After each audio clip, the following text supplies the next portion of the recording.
Mwaramutse, uyo mugabo mubona ari hagati y'aba bategarugori ni umushingantahe Apotre Isidore Mbayahaga dukunze kuganirako cane hano kwino cano.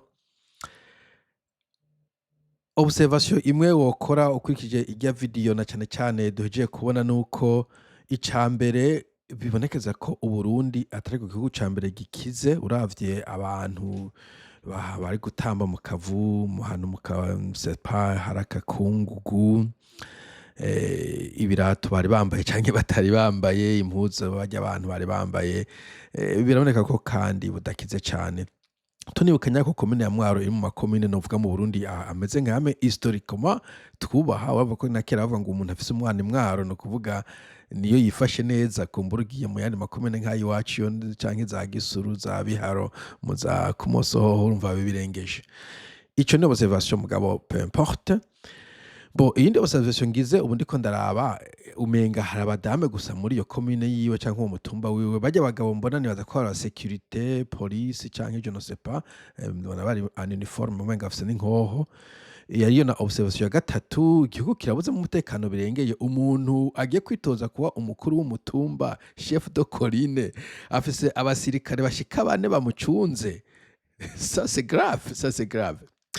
Anyway, gusa ikintu gitangaje ni ukwibaza uti kubera iki Mbayahaga aja kwitoza kuba umukuru w'umutumba. Ni umuntu akomeye cane, nibaza afise intama nyinshi arongoye, intama au sens religieux, niko ndavuga n'abantu suzuguye, muraze kwa umwungere w'intama n'umwungere w'Imana, afise abantu arongoye nk'umukuru w'ishengero, afise umenga ni directeur general w'ikintu onatur ona something, hanyuma umenga ahubwo ngo bamuhaye n'akandi kazi mu Butare je ne sais pas. Nibaza ko aba i Bujumbura mu gisagara, nibaza ko abayeho ubuzima bwiza. Donc kumva ngo yagiye kuba umukuru w'umutumba, ku batazi mu Burundi umutumba ni nka colline, bavuga mu colline mu Kirundi, donc ni nkayo novuga yo structure presque yo hasi, kwanza bashiye mu gisagara umenga bayita quartier. Donc kenshi na kenshi, no si kenshi na kenshi, buri gihe umukuru w'umutumba jewe ngikura yaba ari umuntu yize gushika mu mwaka wa 4 gusa azi kwandika no gusoma igitasi. Sakazi nk'umwarimu wa primaire ahijije imyaka 12 ari gukora, bari kumutwe ngati wewe ukene gukora kajya kazi. Voilà. Donc agiye kwitoza kuba umukuru w'umutumba, jewe nk'umusesanguzi nca nibaza nti why? Kandi noneho si uwo gusa, hari n'uwundi muntu ngo yahora ari guverineri w'Ibururi, bo amazina sinagenda yafata ku mutwe, yahora ari guverineri w'Ibururi, uwe nawe ngo agiye kwitoza kuba umukuru w'umutumba. How? Kuva kuri guverineri ugasimbira ukaja kuba umukuru w'umutumba. Deja aba bantu bashobora kuba kuri iyo mitumba, uravye nk'irya nzu n'irya nkungu bariko baratambiramo, Isidore ntabwo yoshobora kuhaba. None umutumba uzowutwara remotely uri Bujumbura, uzuratanga amateka kuri telefone, je ne sais pas. Umva mugabo uribaza uti why? Bo hari n'undi numvise Bujumbura, nawe nyene sinamutohoje ko mugabo nawe nyene numvise ko ari calibre nibaza yo hejuru gutora umutumba bimurengeye. Ico gihe rero abantu baca bibaza ati kubera iki?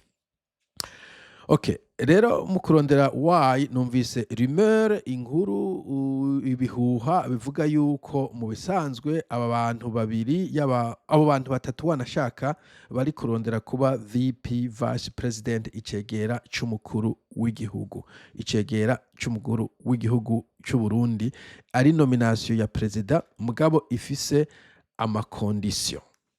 Muri ayo makondisiyo, ikondisiyo ya mbere ngo ateza kuba ari umututsi. Okay? So Mbayahaga aparama n'umututsi, ntavyo narinzi mugabo nabimenye. Ikindi n'uwo mu guverineri w'Ibururi nyene urumva n'umututsi, n'uwo wundi muntu ntibuka yambaye yitwa Desire cyangwa ikintu nk'ico canke Diodone w'umupasitoro nawe nyene ngaho i Bujumbura. Bo iyo tik iyo arayikwije. Mugabo iyo kondisiyo ya kabiri igoye ivuga yuko ngo ateza kuba ari élu, aza kuba yaratowe.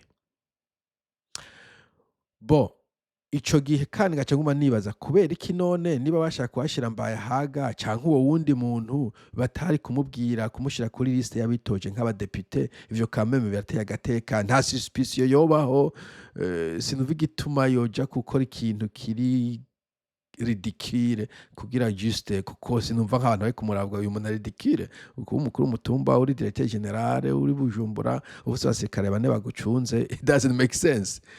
Anyway, donc nkuba nibaza why kubera iki batashize Mbayahaga muri mu bantu bitoza muri nk'abashinga amateka akana bakaba elu canke sinzi ko abajya conseiller commune nabo baharwa mu ba elu muga nabo menga baratogwa ariko nabo nyene naza ko ivyo vyoboneka kubera naza ba conseiller commune cyo na administrateur na administration bajejwe naza ko atarakazi kuko umukuru tubana ni nk'akazi bone baza ko ari nk'abantu yanga ni nka komite ikorana pour une raison mugabo bafise ubundi buzi bwabo bada committing umwanya wabo kurongora icommune donc batari muri ntuzeye administration ya commune kuki batamwize peut-être muri aba conseil communal canke abakenguza amateka etc umva nijo why nguma nibaza kumbure iki nico babonye cyoroshe bavuga ati bo kumbure kumusubiza vyogora I don't know sinzi ngene structure z'Uburundi zikora. But in any case, icyo cyo nagomba kuvuga. Je ndashaka kuvuga nuko Mbayahaga Isidore Apotre Isidore Mbayahaga adashobora kuba vice president. Never ever. Ushobora kumbaza ati kubera iki? Vice president akazi kiwe okay. Reka ndabitandare rino jambo. Je kuva ntanguye ino channel, kuva ntanguye gukurikirana ibintu by'u Burundi haze nk'amezi 7-8 gutyo. Kuva ayo mezi 8 aheze, sindigera numva vice president w'u Burundi. Gushika ubuje sinzi ntawe nzi ntazi nagiwe nzi nawe ndigera mbona kuri kamera nawe ndigera numva avuze ijambo mpora ndaba amacano menshi cyane y'u Burundi ndayakurikirana n'ay'abanyarwanda wanashaka bavuga ku Burundi amaradi atandukanye y'u Burundi za RTNB avyitwa Iwacu Tele Renaissance za Muhabura za Nzamba hari amaradi menshi ngaha abo sinabika amazina yose mugabo mvuye kubona Burundi ncankirika ko nkumviriza sindigera numva bavuze VP ngo yavuze uku yakoze iki yagiye aha donc sidiganda mumva donc ni nk'ubombaza ukazana inkoho uti mbwira ingene yitwa VP w'u Burundi vice president ntawe nzi nanzi bukumbe ndayirondeye noriro umuhaye umaya nkarirondera noriro nkavuga ngo ubonye numfashe uti ntukore kuri computer mbwira uri vice president ntawe nzi donc bica vyumvikana ko my understanding sindasoma constitution ya FTD CNDD itwara Burundi nibaza ko akazi kiwe ari kuceceka okay akazi ka vice president ni to be silent nta kandi kazi bagusabye wegenda hajya wicare kumbure muri office baguhe i computer uburakina makarata solitaire hanyuma baguhe n'abasirikare bagucungera bien sûr ko mu Burundi ngo bagufite abasirikare baguha inzu n'ibindi vyose umushahara urafise buri kintu amavantage abandi bategetsi bafise tuzoguha mugabo T3 jewe nivyo nabonye niko kazi niyo conclusion nabonye ko ntuzeye vice president akazi kiwe no kwicara agaceceka.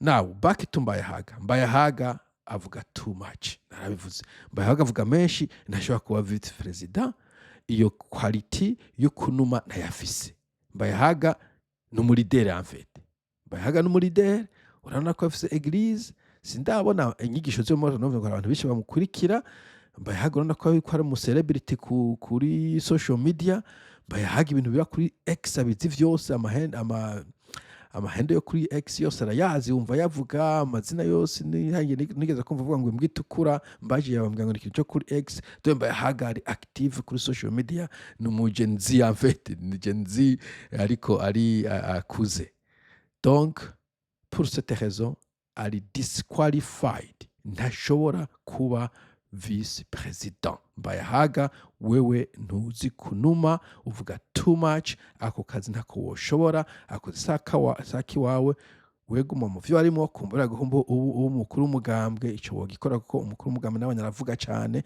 ariko akazi ka VP no guceceka Mbayahaga ntashobora kunuma ako kazi ntagashoboye. Final iyo ni verdict final ndahejeje end of story. Okay, ubu hasigaye kibanza cy'abagabo babiri sinabatohoje ko ntibindaba ntibinyereke mugabo kuba ntari bwabumve ntari bwababone neza ko bagashoboye kuko baranuma. Principalement uwehora guverineri w'Uburundi nibaze wundi ko ari umupastori nawe nyine avuga cyane abapastori baba protesta bakunda kuvuga cyane nawe nyine bavuga too much ubu nawe nyine ashobora kutakaronka mugabo mu guverineri w'Uburundi kuba nta bwigenda mumva nibaza yuko ako kazi agashoboye. okay, kwanza agateka aho kamye. Voilà, sawa. Uhu, baranyica. Sawa, mugire umunsi mwiza, tuzosubira. Bye bye. Of course, this was a satire, okay? Yari satire. Bye.